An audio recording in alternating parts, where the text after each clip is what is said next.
Today we're making garlic and spinach stuffed mushrooms. Yum. First, wash your mushrooms. Run them under cold water, take a paper towel to dry them off and remove any remaining dirt. Twist the stems from the caps and separate.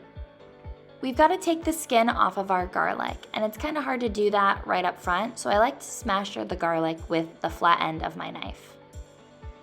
The skins should fall off really easily with this technique. Before mincing your garlic, chop off the end pieces where the skin attaches itself to.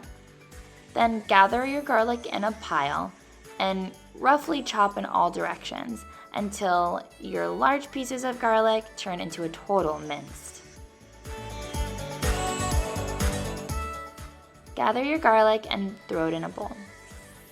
I've got 2 handfuls of spinach, it's about 2 cups, and we're mincing this as well. So ball up your spinach, coarsely chop in all directions until you're left with a fine pile of spinach. We're gonna mince our parsley as well.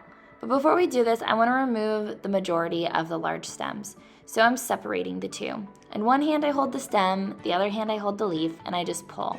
For the most part, the leaves should come off pretty easily. But if you get some larger chunks of stem, don't fret because, again, we're gonna be mincing it. So those stem pieces are gonna be cut really small and are unnoticeable in our mushroom dish. To make the chopping easier, I gather my parsley in a ball and then I go through it with my knife. If you have a food processor, you could probably mince all 3 ingredients at the same time. A lot less messy and much faster. Add the parsley to your bowl with your spinach and your garlic and give it a good zhuzh. Fold in the remaining ingredients. We've got 4 ounces of regular whipped cream cheese. While this is a vegetarian recipe, it's not vegan, because we also are adding 3/4 cup of shredded Parmesan cheese.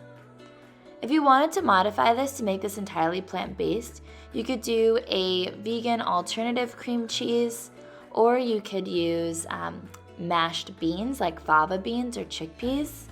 And then instead of Parmesan cheese, you could use nutritional yeast. We're gonna add some more herbs to this mixture to make it a little bit more flavorful. I've got 1 teaspoon of dried basil. If I had fresh, I would have used that, but I didn't. And we've got a touch of red peppered chili flakes. I like some heat in mine. And then a lot of fresh cracked black pepper. Anywhere between 1/8 of a teaspoon to 1/4 of a teaspoon should be fine. I didn't show myself salting the mixture, but I did add a couple pinches of salt. So this is between 1/8 of a teaspoon and 1/4 teaspoon. Now you can let your mixture sit overnight, and this will allow all of the flavors to really seep into the cream cheese, making your mushrooms more robust. But you can, of course, make this the same day.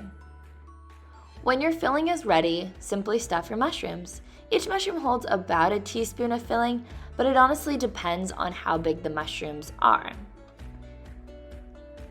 For quick cleanup, I like to line my baking sheet with foil and spray it with nonstick cooking spray.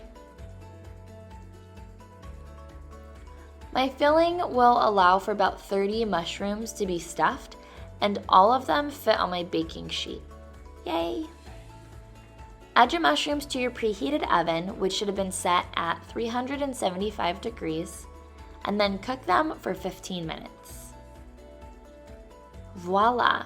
You are left with 30 delicious stuffed mushrooms. This is such a great appetizer. Be sure to allow these mushrooms to cool. They're really hot on the inside. Look at that. Yum. Enjoy.